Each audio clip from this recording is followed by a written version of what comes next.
Bonjour.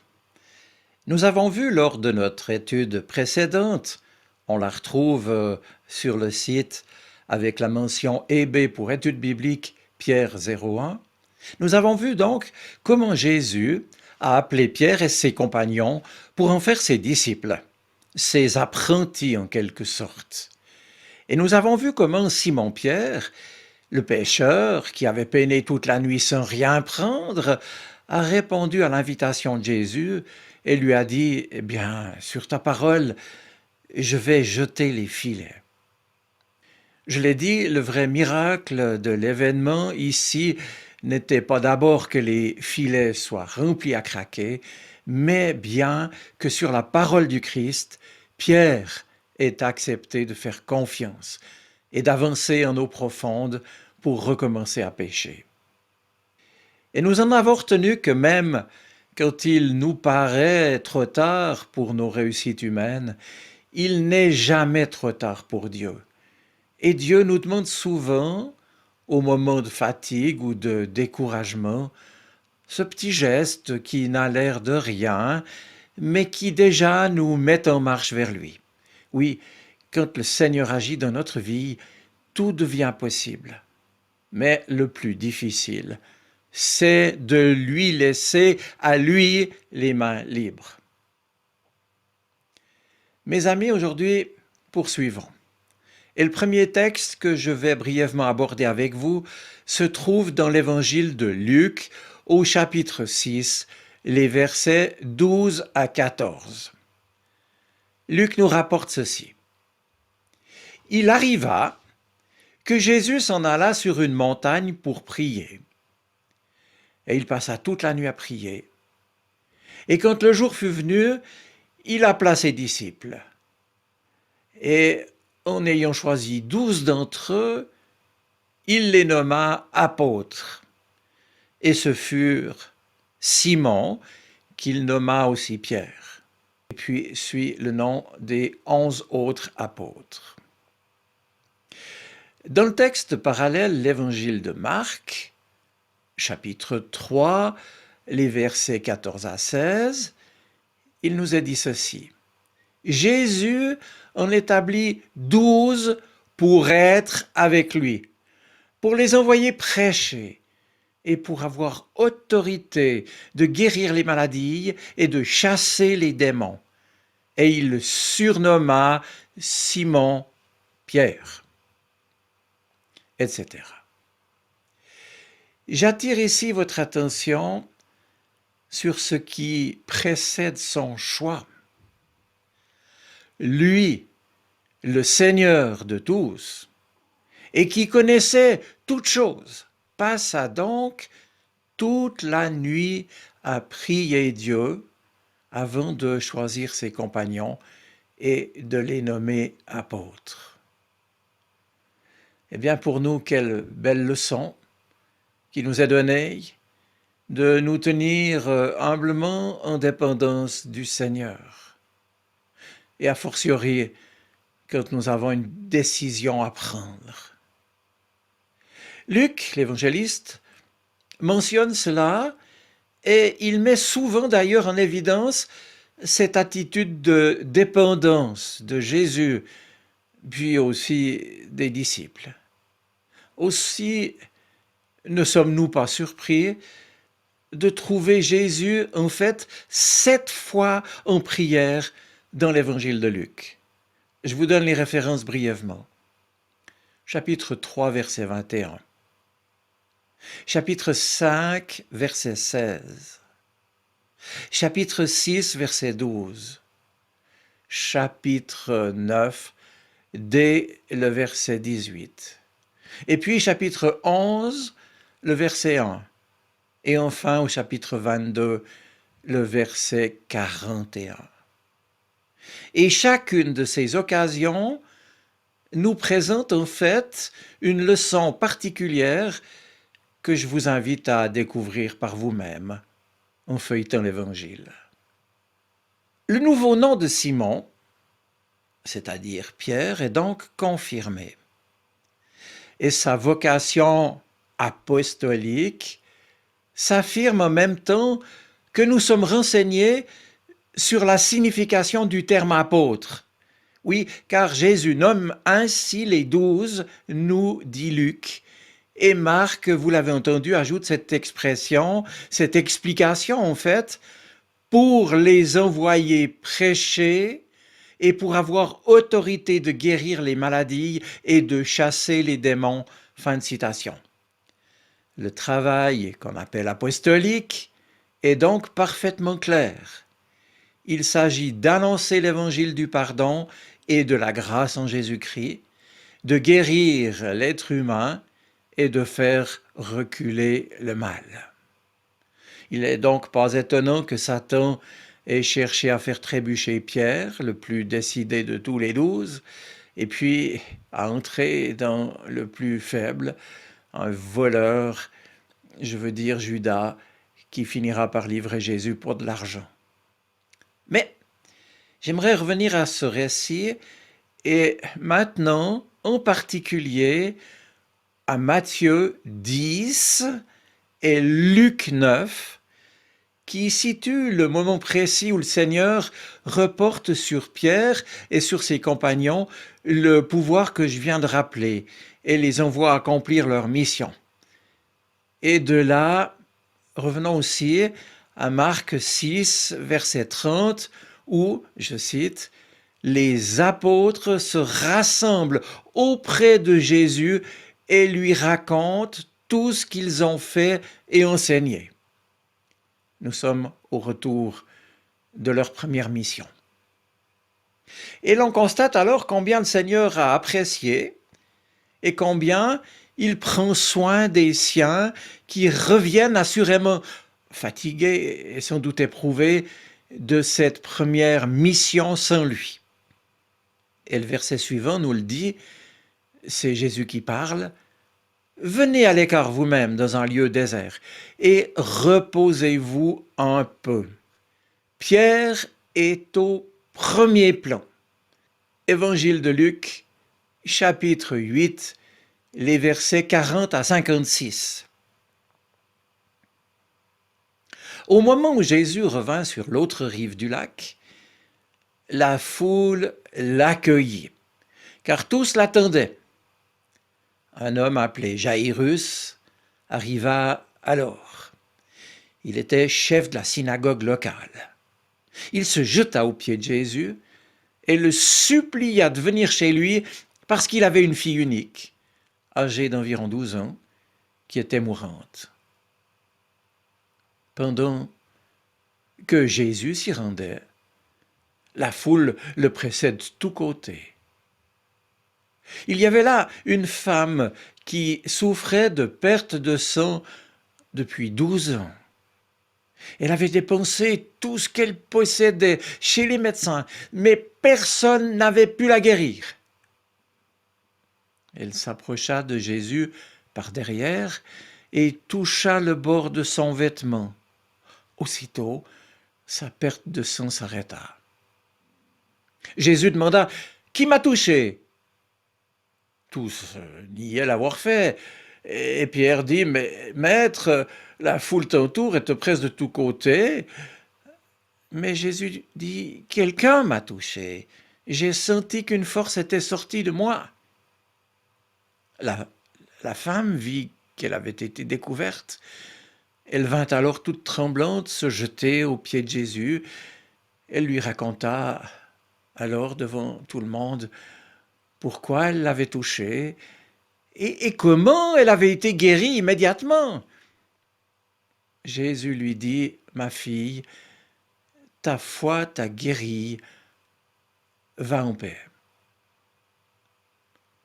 Or, tandis que Jésus parlait ainsi, un messager vint de la maison du chef de la synagogue et dit à Jaïrus, « Ta fille est morte, ne dérange plus le maître. » Mais Jésus l'entendit et dit à Jaïrus, « N'aie pas peur, crois seulement, et elle guérira. » Lorsqu'il fut arrivé à la maison, il ne permit à personne d'entrer avec lui, si ce n'est à Pierre, à Jean, à Jacques, et au père et à la mère de l'enfant. Tous pleuraient. et se lamentait à cause de l'enfant. Alors Jésus dit, ne pleurez pas. Elle n'est pas morte, elle dort. Mais ils se moquèrent de lui, car ils savaient qu'elle était morte. Cependant, Jésus la prit par la main et dit d'une voix forte, « Enfant, debout, lève-toi. » Elle revint à la vie et se leva aussitôt. Jésus leur ordonna de lui donner à manger. Ses parents furent remplis d'étonnement, mais Jésus leur recommanda de ne dire à personne ce qui s'était passé. Oui, ici Pierre donc est au premier rang et constate que le Seigneur répond d'une façon merveilleuse à chaque appel et à chaque besoin. Jairus, premièrement, qui vient à la rencontre de Jésus pour lui parler de sa fille mourante, et il reçoit une réponse immédiate. Puis les foules l'entourent et le pressent, et une femme qui avait dépensé tout son avoir en consultant des médecins sans parvenir à se guérir, vient et touche le bord de son vêtement. Cette femme a entendu parler de Jésus, elle s'est approchée. Et sitôt qu'elle l'a touché, elle en ressent du bien, alors elle va s'avancer et rendre témoignage. Elle avait obtenu ce qu'elle désirait. Elle avait été guérie, aussitôt mise en contact avec le Sauveur. Et Jésus dit, mais qui est-ce qui m'a touché? Touché. Oui, mais il y a touché et touché. La foule qui presse Jésus de tous les côtés exprime son enthousiasme d'être en présence de Jésus, enthousiasme sans doute porté par la curiosité au sujet de ce rabbi dont l'enseignement et les miracles suscitent l'admiration de tous. La foule le presse, le touche, mais la foule est versatile. N'oublions pas que la foule criera « Hosanna », c'est-à-dire « Sauve » au moment de l'entrée de Jésus à Jérusalem, mais criera aussi « Crucifie-le » quelques jours après. Et le verbe grec utilisé ici par Luc pour décrire son geste de toucher n'est d'ailleurs pas le même que celui de la foule. Ici, toucher signifie aussi attacher. La foule voit assurément Jésus comme une option parmi d'autres, un rabbi, et je l'ai dit, un faiseur de miracles, comme il en existait d'autres en Palestine. Mais la femme, au contraire, voit Jésus comme la seule solution à son problème. Elle prend donc le risque de toucher, c'est-à-dire de s'attacher à Jésus. Elle attache et lui apporte secrètement ce qu'elle éprouve depuis si longtemps, à lui, Jésus seul, pour qu'il intervienne pour elle. Et voilà toute la différence. Et elle est bien sûr de taille.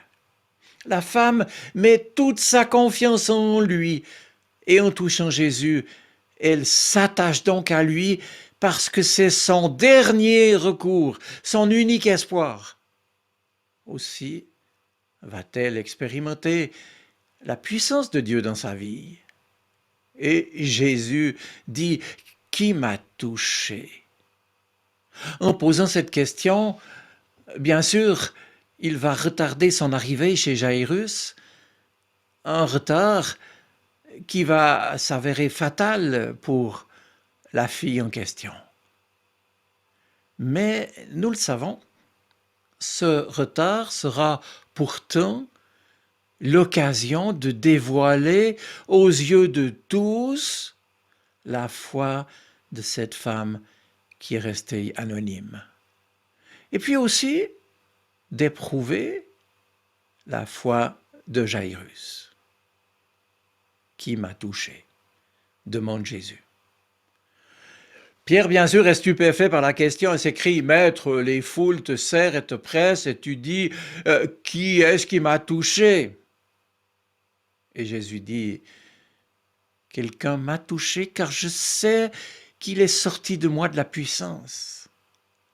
Comprenons ici que si nous parvenons assez près de Jésus pour toucher le bord de son vêtement, il use de sa puissance pour nous soulager et nous donner tout ce dont nous avons besoin. Non, le vêtement de Jésus n'est pas magique, bien entendu. Mais ce que cela veut dire, c'est que même avec ce petit geste, commandé par la foi, jamais le Seigneur ne nous repousse. Et plus encore, il nous encourage à venir à lui, car toujours il apaise celui ou celle qui s'approche de lui par la foi. Oui, oui, me direz-vous, mais quand une ambulance doit intervenir, il faut lui céder le passage pour que l'intervention puisse se faire dans les plus brefs délais. On a tous appris ça en passant notre permis et en circulant sur la route. Eh bien ici, c'est le contraire qui se passe. Non seulement la foule qui presse Jésus l'empêche d'avancer, mais une femme réussit même, en plus, à stopper le convoi. Or, ce retard, je l'ai relevé, sera donc fatal pour la jeune fille qui décède avant même l'arrivée de Jésus à son domicile. Et c'est dire si à ce moment tout espoir a disparu dans la maison de Jairus. Et celui qui vient lui annoncer la triste nouvelle lui suggère même de rentrer chez lui. À présent, il n'y a plus rien à faire.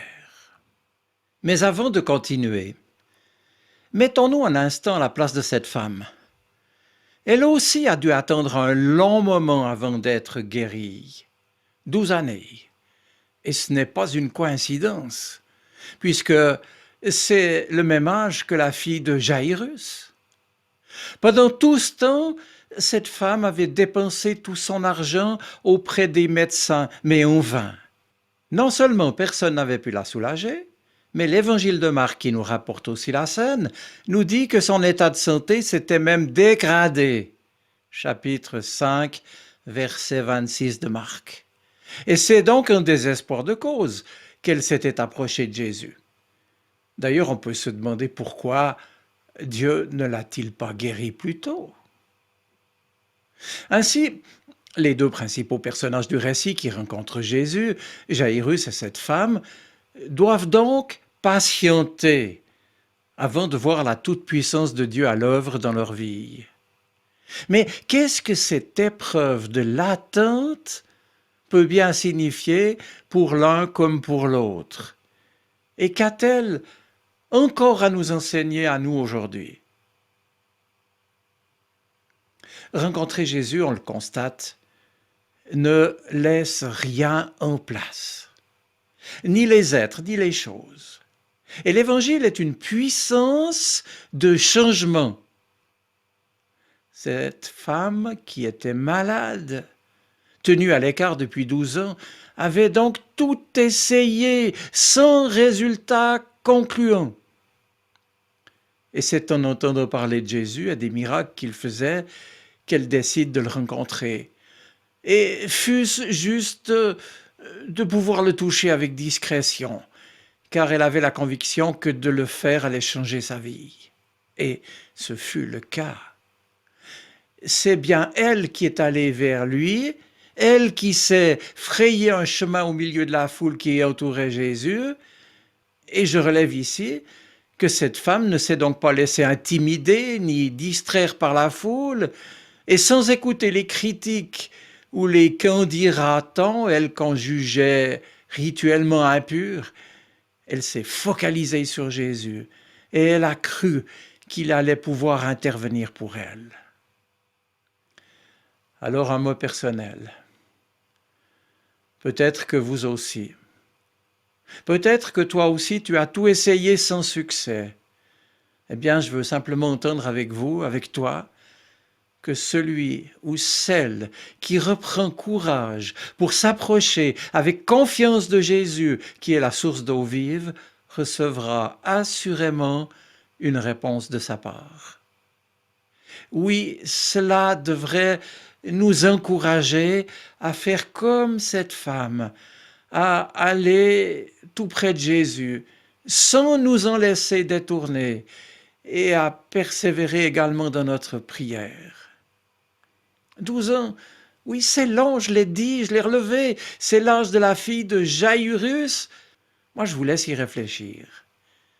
Et quiconque s'approche de lui et croit en lui reçoit ce qu'il en réserve pour chacun. Bien, maintenant nous voilà dans la maison de Jaïrus. Et Pierre va recevoir encore un autre enseignement en étant témoin que Jésus, en quelque sorte, a le pouvoir d'annuler la mort. Pierre avait assisté à la guérison de sa belle-mère. Il a vu cette femme guérie, même qu'elle le touchait juste depuis derrière, touchait son manteau seulement. Et maintenant, voilà qu'il découvre que Jésus peut vaincre la mort. Oui, nous le savons, et nous aussi nous en témoignons. Jésus seul a vraiment pouvoir sur la mort, parce que Jésus est vraiment ressuscité. Il est le prince de la vie.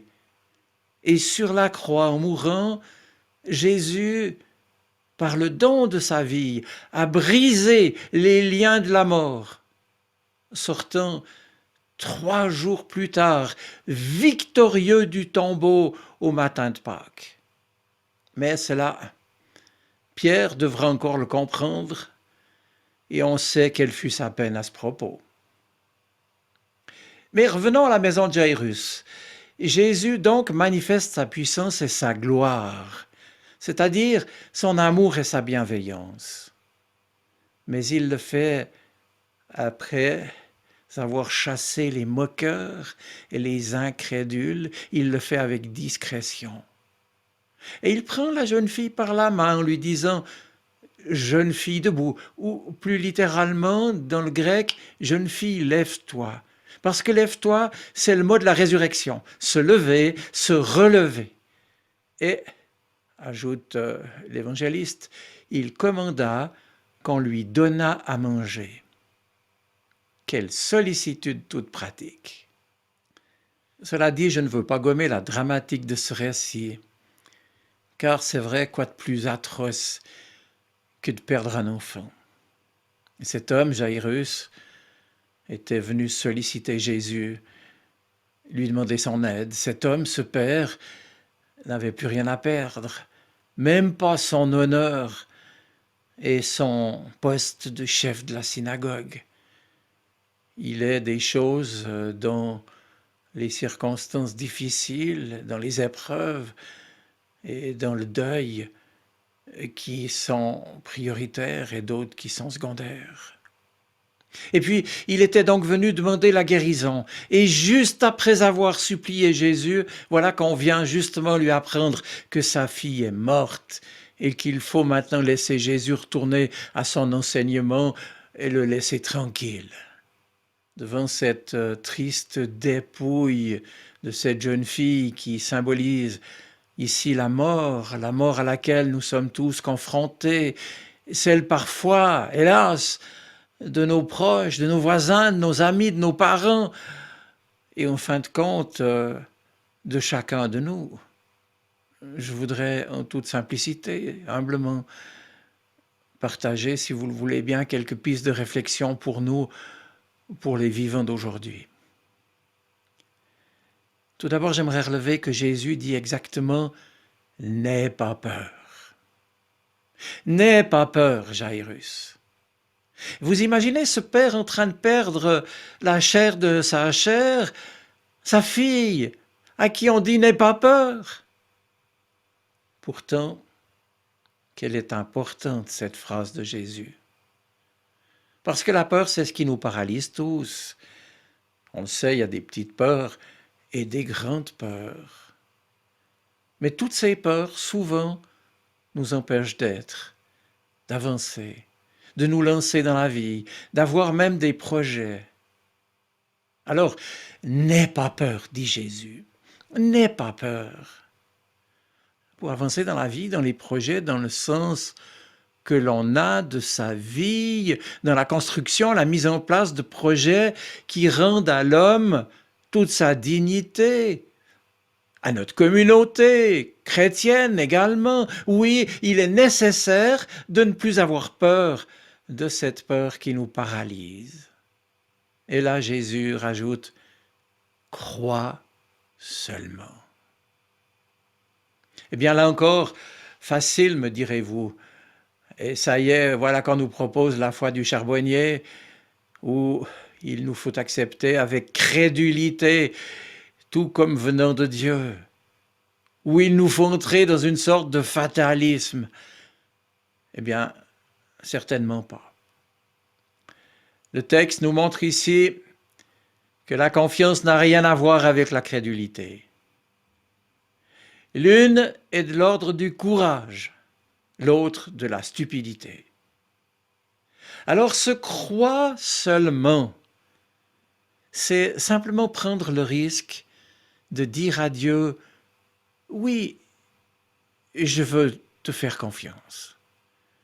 Oui, je veux quand même accepter de croire que ce monde, malgré ce que je vois, n'est pas marqué par la fatalité d'un cycle naturel répétitif, celui de la mort et de la vie, de l'hiver et du printemps, un cycle aveugle et incessant, mais croire que grâce à ta bienveillante providence, notre monde, notre histoire, marche vers quelque chose de bon et même de très bon, dis-tu dans la Bible.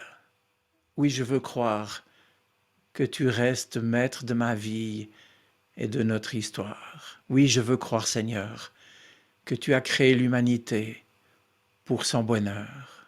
Oui, je veux croire que je ne suis pas tout seul dans mon coin à gérer ma petite vie individuelle en attendant avec résignation que mon corps soit détruit à jamais. Je veux croire en toi. Croire et croire seulement, sans résignation, mais au contraire avec un cœur rempli d'espérance. Et c'est cela, placer sa confiance en toi, qui a les regards fixés sur chacun de nous. Pour affirmer cela, bien sûr, il faut nous appuyer sur cette promesse de Jésus que nous connaissons tous, celui qui croit en moi a la vie éternelle. Or, c'est déjà ici et maintenant qu'elle a lieu cette promesse, puisque Jésus n'a pas dit « celui qui croit en moi aura la vie éternelle ». Mais il a bien dit « celui qui croit en moi a la vie éternelle ». Le texte en grec comme en français est au présent. Celui qui croit en moi a la vie éternelle. Textuellement, ça veut dire la vie à jamais. Et puis, ne plus avoir peur de la mort, évidemment, ça change la vie. Alors oui, devant la dépouille d'un chrétien, nous pouvons avoir quand même, malgré tout, cette assurance pour lui et pour elle d'être déjà dans la vie éternelle, parce que cette personne, ce frère ou cette sœur en Christ, a cru parce qu'elle a placé sa confiance dans le Dieu de Jésus-Christ. Faut-il encore ajouter que croire, placer sa confiance en Dieu, ça ne veut certainement pas dire qu'on va tout comprendre, encore moins qu'on sera épargné par le malheur, la souffrance, la maladie, les épreuves, la séparation.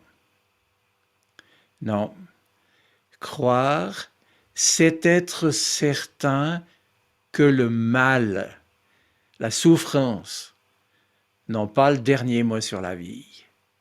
C'est être certain que nous ne sommes pas le fruit du hasard, mais des personnes voulues, aimées par Dieu. Croire, c'est comprendre que notre vie a du sens et qu'elle peut, même modestement, tout petitement, améliorer ce monde et faire, par notre amour, une contribution à un monde plus fraternel, à un monde plus juste, à un monde qui commence à découvrir l'amour. Et dans cette entreprise, il n'y a pas juste notre bonne volonté, il y a le Christ. Pas un Christ lointain, mais tout proche, qui nous prend la main, qui nous encourage, qui nous relève, qui nous fait sentir qu'après l'échec, il y a toujours la reconstruction possible. Ne crains pas, n'aie pas peur, crois seulement. La vie éternelle, dit l'Écriture, est offerte à tous ceux qui ont envie de dire oui. Je ne sais pas tout, je ne comprends pas tout, mais je veux mieux te connaître, je veux marcher avec toi, je veux te faire confiance. Bref, la vie éternelle, c'est aujourd'hui, accompagné d'un Dieu d'amour qui vient changer notre cœur et notre regard sur le monde, comme il a commencé par le faire avec Pierre et ses compagnons. Parce que c'est de Pierre dont nous parlons ici. Il a commencé à changer le regard de Pierre et de ses compagnons. Et dès ce récit, il leur fait comprendre que la foi est un pari et que l'amour l'est aussi. N'aie pas peur, crois seulement. Oui, mes amis, c'est souvent quand tout espoir semble perdu que la foi prend son essor. Et il arrive, c'est vrai que certains délais, certaines attentes nous précipitent dans une situation désespérée à vue humaine, où il semble que plus rien ne peut nous venir en aide sinon Dieu. Et la femme de notre texte avait tout essayé, sans résultat. Jairus avait perdu tout espoir devant la mort de son enfant. Tout semblait fini.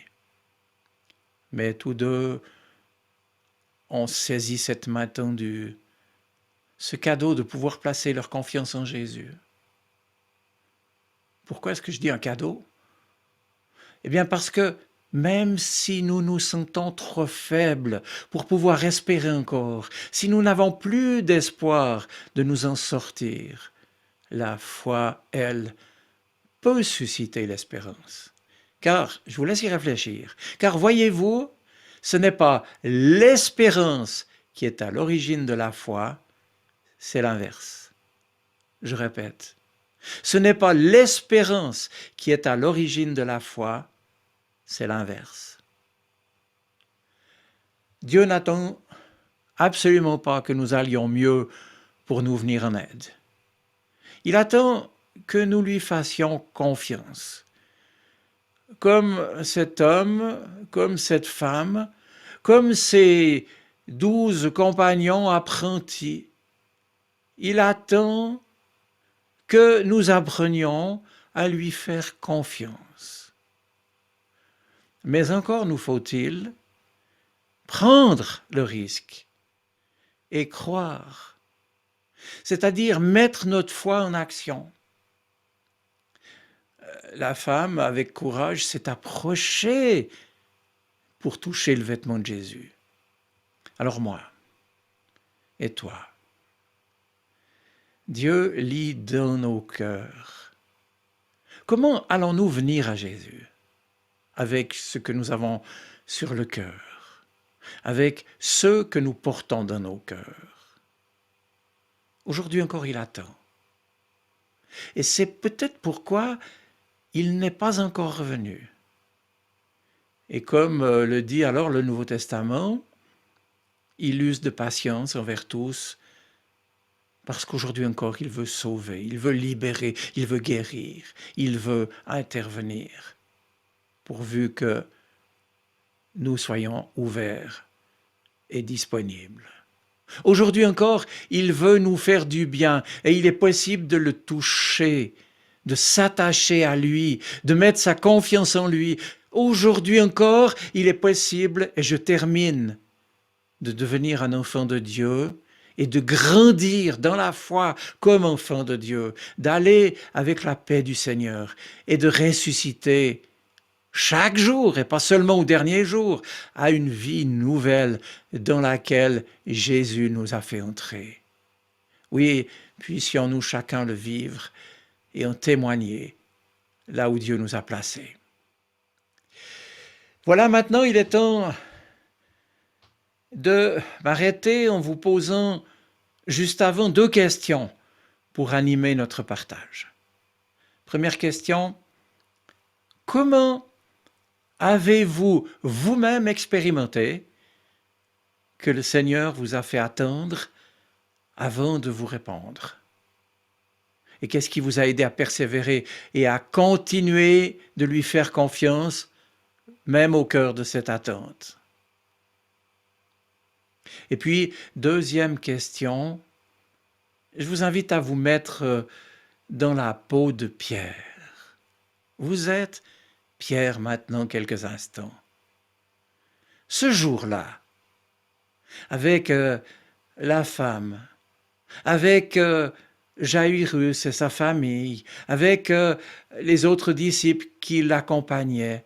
Pierre, oui, qu'a-t-il appris ce jour-là?